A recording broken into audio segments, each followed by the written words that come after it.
नमस्कार दोस्तों। आज के भागती दौड़ती दुनिया में हम देख रहे हैं कि हर किसी को हर वो चीज़ चाहिए जो सबके पास है। जी हाँ, बात है भौतिकवाद युग की। हमारे पास वो सब चीज़ें हैं जो हम देखते हैं कि कुछ सालों पहले सबके पास नहीं हुआ करती थी। वो सुख सुविधा की हर चीज़। लेकिन ये सब होने के बाद भी जीवन में जो एक संयम जो होता है ना, वो संयम आज किसी के पास भी नहीं है। हम चाहते थे हमारे पास अच्छा घर हो, गाड़ी हो, अच्छे बच्चे हों, हमारे पास हर वो चीज़ हो जिसे हम हर सुख सुविधा को खरीद सकें।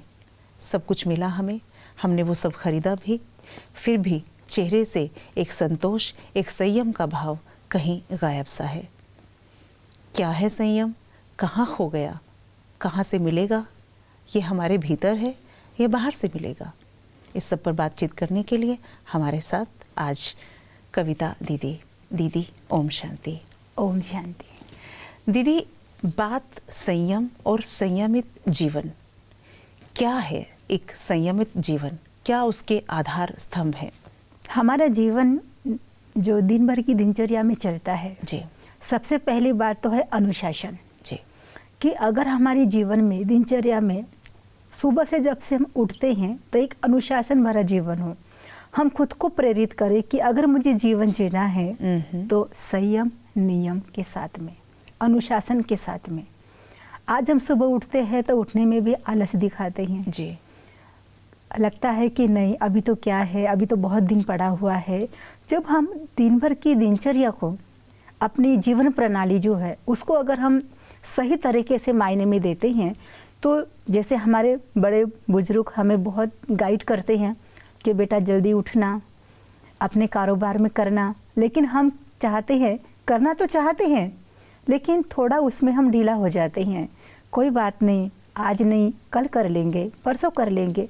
होना तो है, करना तो है ही। जी, जी। लेकिन अगर हम ये सोचे कि नहीं मुझे करना है, तो जब सुबह उठेंगे जल्दी और सुबह उठ करके ये मन में दृढ़ता हो कि जो कल का कार्य मुझे कल नहीं अब करना है, तो वो कार्य में हमें सफलता मिलेगी। जी, सुबह उठते ही हमको एक संकल्प, एक परमात्मा की याद में हम उठे, तरोताज़ा हो जाए, संकल्प ले कि आज का काम मुझे आज ही करना है और उसमें हमको परमात्मा की मदद है।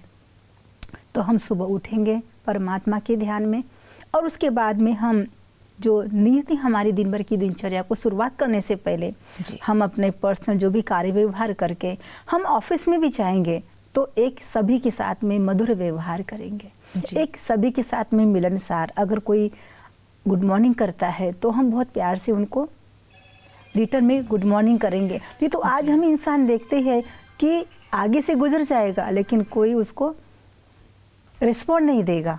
रोज़ परमात्मा के बच्चे जो होते हैं वो जो परमात्मा को मानते हैं कि सचमुच इस धरा पर भगवान आया है और हमारी जीवन हम बहुत ऊंचे तरीके से जीना चाहते हैं, तो वो अपनी जीवन को आगे बढ़ाने के लिए परमात्मा का साथ लेंगे, उनका ध्यान करेंगे और उठ करके अपने परिवारजनों से बहुत प्यार से मिलनसार व्यवहार करेंगे। और व्यवहार करने के साथ साथ उनको जब ऑफिस में जाना हो तो वो अकेले नहीं जाएंगे, ये कहेंगे परमात्मा आप मेरे साथी हो, उनको साथ में लेकर के चलेंगे। एक हो गया नियम कि हम नियम के आधार से, और जब ऑफिस में हम जाएंगे तो हर किसी को लगता है कि बॉस आया है, कोई बड़ा व्यक्ति आया है, तो बहुत प्यार से वो नमस्ते करते हैं, गुड मॉर्निंग करते हैं। तो हम अगर रिस्पॉन्ड देते हैं तो उनको खुशी होती है। अगर हम यूं ही उनको नज़रअंदाज कर दिया तो उनको दुख होगा या उनको लगेगा कि जैसे हमारा सुना अनसुना कर दिया, तो ये नियम की तो खिलाफ जाएगा। तो इसीलिए उनको अपने जीवन को जीने के लिए हर एक को सम्मान, रिस्पेक्ट और प्यार देते हुए आगे बढ़ेंगे। तो जब हम ऑफिस का कार्य शुरू करेंगे तो वो एक निर्धारित समय पर होगा और वो हर कोई आकर के आपको प्यार से कहेगा कि हमारा ये काम अधूरा रह गया है, हम ये करना चाहते हैं। तो उनको भी अच्छा लगेगा और वो करने वाले भी बहुत खुशी से चलेंगे। जी, जी। आपने बात की नियम की और अनुशासन की। ये आपने कहा कि हम खुद से ये शुरू करें। लेकिन जब हम पब्लिक प्लेस पर जाते हैं, हम काम करते हैं, हम ऑफिस में जाते हैं या हम रास्ते में जा रहे हैं, हमने तो संयम रखा, लेकिन ये संयम कितनी देर हमारे भीतर रहता है, इस पे काम करना शायद हमें नहीं आता। क्योंकि अगर हम सड़क पर जा रहे हैं, कोई हमें ओवरटेक कर जाता है, ठीक है, वहाँ, या कोई हॉर्न पे हॉर्न बजाया जा रहा है वहाँ पे, या फिर आप ऑफिस में जा रहे हैं, आप पहुँचते पहुँचते लेट हो गए हैं, या घर में चीज़ें आपको उतनी आसानी से नहीं मिली हैं ऑफिस जाने से पहले जितनी कि आपको चाहिए, तो वहाँ भी हम संयम खो बैठते हैं। तो इस स्थिति में हम किस तरह से अपने आप को या परिवार को भी समझाएं कि संयम देखिए सबके लिए बहुत ज़रूरी है। अगर मैं संयम रख रहा हूँ तो आप भी संयम रखिए, तभी हम इस पर काम कर सकते हैं। तो वहाँ परिवार को और साथ में जो लोग चल रहे हैं उनके साथ भी हम मतलब लगातार इस पर काम कर सके, इसके लिए हमें किस तरह के उपाय करने चाहिए? सबसे बहुत अच्छी बात है कि हम जब कार्य व्यवहार में आते हैं जी, तो खुद के ऊपर हमें कंट्रोल है कि हमें स्वयं को उसमें ढालना है, अनुशासन में, कि हम घर से निकल तो रहे हैं, लेकिन मान लीजिए कि हमको लेट तो हो ही रहा है, लेकिन हम आगे से अगर जहाँ पहुँचना है उनको अगर हम प्यार से ये कहते कि हम पहुँचते थोड़ी देर हो जाएगी, तो वो इतना क्रोधित नहीं होंगे। और जब हम घर से भी निकल रहे हैं तो घर से निकलते निकलते कोई ना कोई ऐसी प्रकार की विघ्न समस्या हमारे में खड़ी हो जा रही है, तो उसमें भी हम शांत रहे और चुप बैठ करके शांत मन से परमात्मा का ध्यान करें। जो परमात्मा के ध्यान में बैठ करके हमें वो इतनी शांति की शक्ति प्रदान करेगी कि आगे वाले इंसान के पास हम जाएंगे तभी वो हम पर क्रोधित नहीं हो सकते, क्योंकि हमने उनको संकल्प दिया है कि हम आ रहे हैं, और आने के बाद में वो हमारे शांतता को देख करके, हमारी चुप्पी को देख करके वो ये समझेंगे कि कितना समझदार व्यक्ति है, कि जब समय होते हुए भी इन्होंने पहले से हमको इशारा दे दिया कि नहीं, हम समय पर तो पहुंचेंगे लेकिन हमें अधिक समय लग सकता है। जी जी। अच्छा, ये तो हो गया कि ठीक है हमें संयम इस तरह से रखना है। एक्चुअल में संयम होता क्या है? मतलब हम मानसिक रूप से किस तरह से तैयार हों? वो कौन सी चीज़ें हैं जो पहले हमारे भीतर थी अब नहीं है? ये सवाल पैदा ही क्यों हुआ कि अब संयम खोता जा रहा है? हम संयम को किस तरह से मतलब कह सकते हैं, उसको शाब्दिक अर्थ क्या हो सकता है संयम का? जी, जो हम संयम कहते हैं, संयम एक होता है कि अपने ऊपर कंट्रोल। अच्छा, इसको मन को दबाव नहीं कह सकता। अच्छा, मन को दबाव करना ये नहीं होता। संयम माना कि अपने ऊपर, अपने दिल से हम जो चाहते हैं वो हम अपने इच्छा अनुसार कर सकते हैं। मन को तैयार करना। जी। एक होता है कंट्रोल, जो मन को मारना। अच्छा, ये मन को मारना नहीं है, नियंत्रित नहीं करना है, उसको नियंत्रण करना है। अच्छा, लेकिन बड़े प्यार से, शांतता से, धैर्यता से। एक होता है मन को कंट्रोल करना, मन को मारना, मन को दबाना, मन को दबोच देना, तो वो हमारा स्वभाव नहीं है। परमात्मा कहते हैं संयम। संयम का अर्थ है कि हम विधिवत, हम जब कोई भी कार्य करते हैं तो विधि विधान के साथ करते हैं, कि हमको ये पेपर पर ये कार्य लिख कर दिए हैं तो हमको उसके उसी अनुसार, उसको नियम के अनुसार लाना है। कि मान लीजिए आज हम बॉस के सामने गए हैं तो उन्होंने हमको कोई सब्जेक्ट बना के दिया है, तो हम खुद उसके ऊपर हम मंथन करेंगे, चिंतन करेंगे और डिसिप्लिन के साथ में उसके आगे हम देंगे, रखेंगे। तो वो जब हमको समझाने देंगे तो हम बड़े प्यार से, समझदारी से उनके आगे वो बात रखेंगे, तो वो हर बात को समझने की कोशिश करते रहेंगे और उस बात को गौर करेंगे कि इन्होंने इतना संयम रखा कि अगर वो काम बिगड़ भी गया है, अगर कुछ क्रोध भी कर रहे हैं, लेकिन फिर भी अपने मुस्कुराता, अपने स्नेह के साथ कार्य व्यवहार कर रहे हैं, तो वो आगे वाला इंसान सोचेगा कि ये व्यक्ति में कितना संयम है। आज मैं क्रोध भी कर रहा हूँ लेकिन इसको कोई भाव चेहरे पर नहीं आ रहे हैं। वो कितना भी गुस्सा कर रहा हो लेकिन ऐसा लग रहा है कि जैसे वो शांत बैठा है और उसके हर सवालों के जवाब दे रहे हैं। तो ये होता है अपने आप पर संयम, कि मुझे आगे वाला इंसान कैसा भी व्यवहार करे लेकिन मुझे अपने आप में संयम रखना है। मुझे न गुस्सा करना है, न मुझे चिड़चिड़ापन करना है, न मुझे क्रोध लाना है, न चेहरे के हाव भाव चेंज करनी है। पर ये इतना आसान तो नहीं है दीदी। आज के समय में हम देखेंगे कि लोग इतने शॉर्ट टेम्पर्ड हैं कि कोई भी बात अगर उन्होंने आपसे कुछ बात कही और आपने उस बात को नहीं माना, ठीक है, या उनके अनुसार काम को नहीं किया, तो वो वहीं आपको कुछ ना कुछ कह देंगे।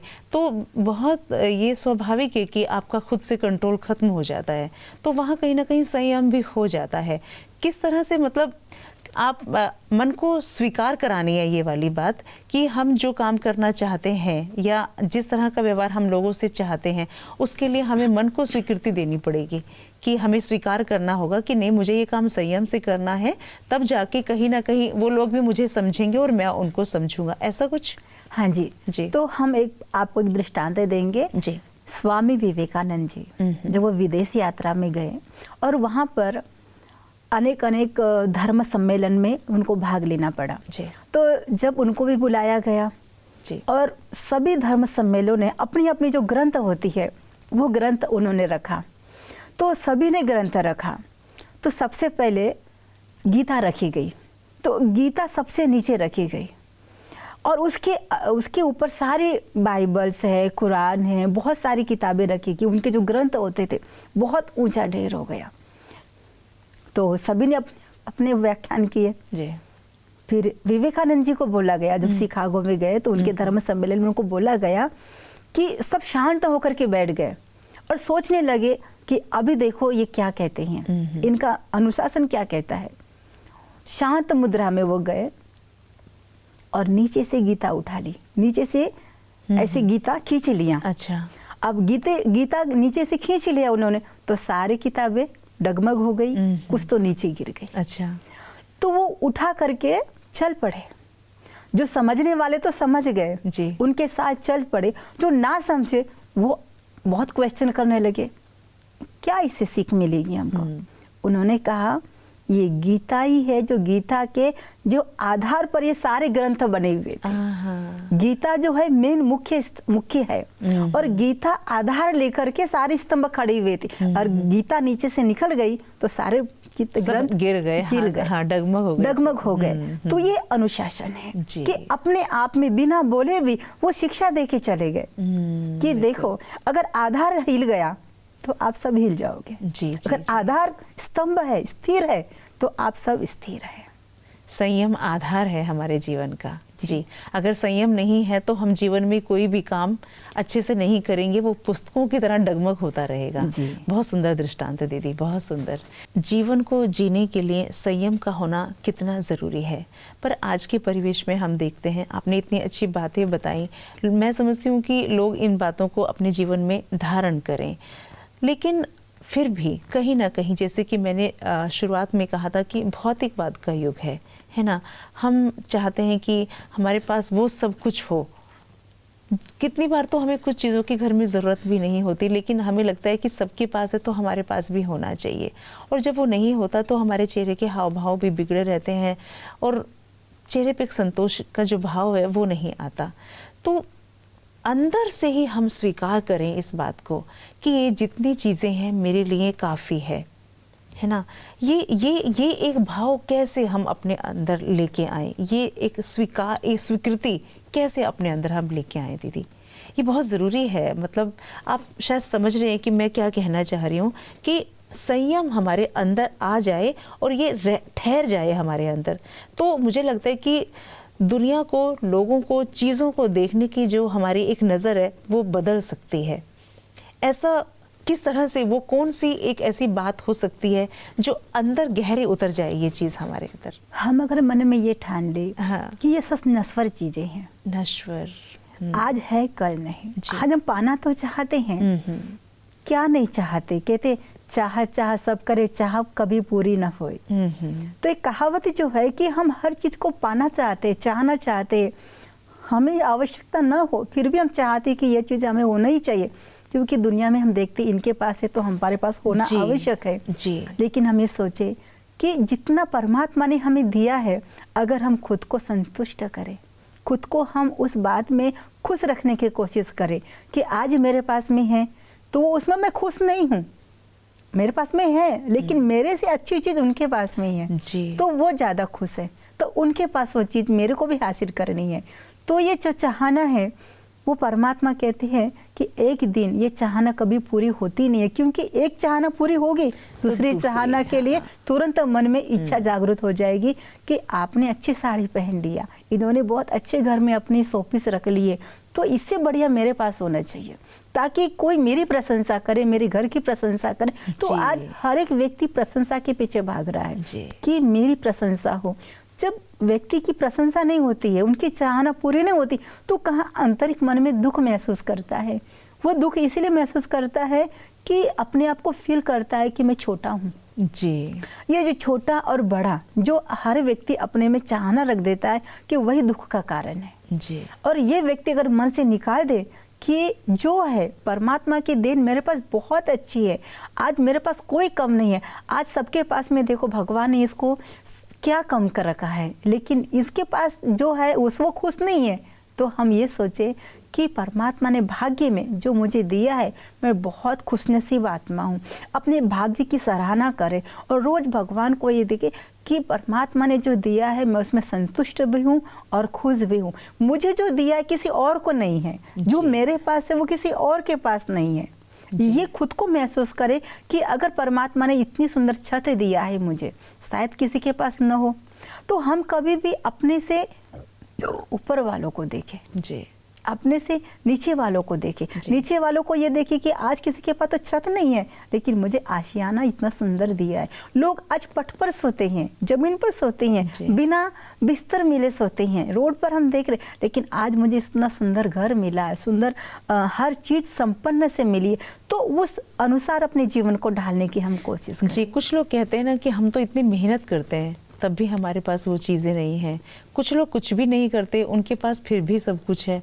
तो ये भी एक कारण बन जाता है। ये है कर्मों की फिलॉसफी। जी। कि मान लीजिए पूर्व जन्म में हमने बहुत अच्छे श्रेष्ठ कर्म किया है, तो उस कर्म के अनुसार हमें अपनी प्राप्तियां होती जा रही है। वो हमको बोलना या मांगना भी नहीं पड़ता है। लेकिन जिनके पास जो चीज़ें नहीं है, हम मेहनत बहुत कर रहे, कितना भाग्य से पहले जी वो कभी कुछ न मिलेगा। क्योंकि मिलेगा जरूर, लेकिन उसके लिए भी अपना एक समय निर्धारित होता है कि मिलेगी वो चीज़, लेकिन आपको मेहनत करनी पड़ रही है, क्योंकि वो चीज़ के लिए हासिल करना पड़ रहा है। क्योंकि कहीं ना कहीं आपके जो संकल्प है वो कुछ व्यर्थ जा रहे हैं। वो संकल्प आपके जो है, जिस संकल्प पर महत्व नहीं दे रहे हो, हम जो न सोचना होते वो सोच रहे, हम जो को नहीं करना चाहिए वो करते, तो हमारा वो अनुशासन में नहीं चल रहे, तो वो प्राप्ति भी हमें नहीं हो पाती है। वो मेहनत व्यर्थ चली जा रही है।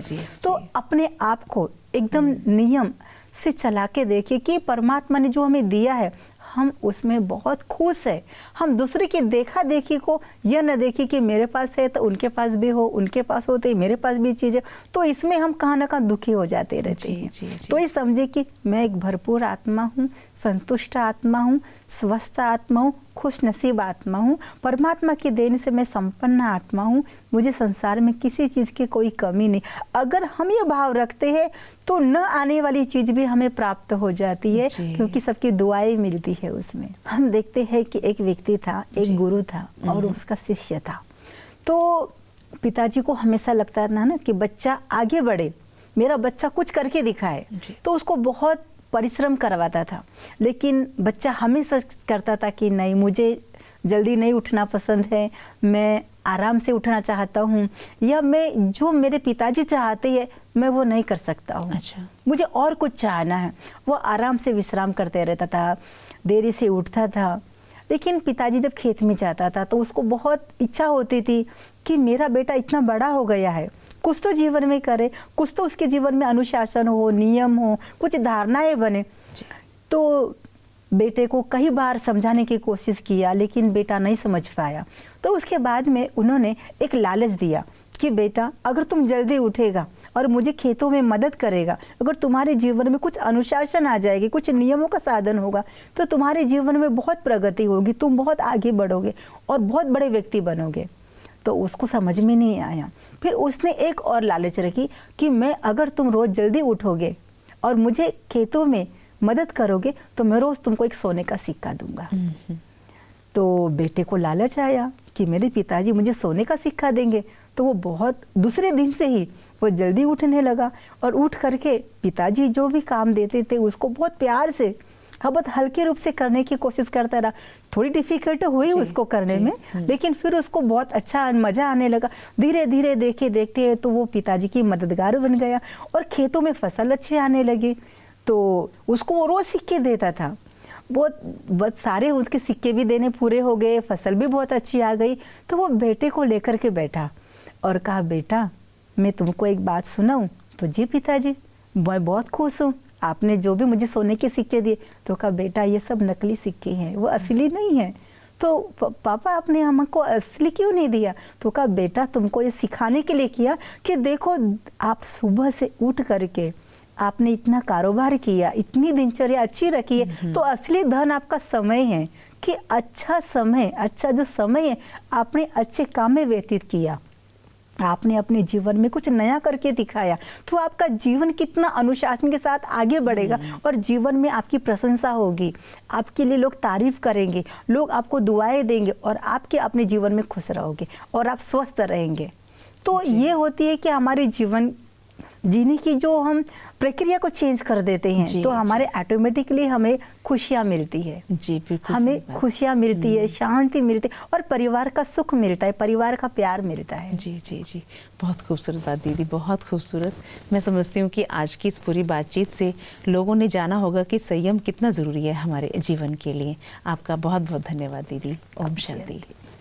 दोस्तों, जैसा कि आज की बातचीत में हमने जाना कि जीवन में अनुशासन होना बहुत ज़रूरी है। अगर अनुशासन है तो आपके सारे कार्य भी टाइम पे होंगे, सब काम टाइम पे होंगे, तो लोगों से मिलना जुलना भी आपको अच्छा लगेगा। और अगर ये सब कुछ आपके जीवन में सही तरीके से चल रहा होगा तो संयम क्यों नहीं आएगा। आप संयम को जानेंगे, संयम की ताकत को जानेंगे। तो आज से ही अपने जीवन में संयम को धारण कीजिए और फिर देखिए आपकी जीवन की जो दिनचर्या है वो कितनी खूबसूरत हो जाने वाली है। एक नए विषय के साथ फिर आपके सामने हाजिर होंगे। तब तक के लिए दीजिए इजाज़त। नमस्कार। ओम शांति।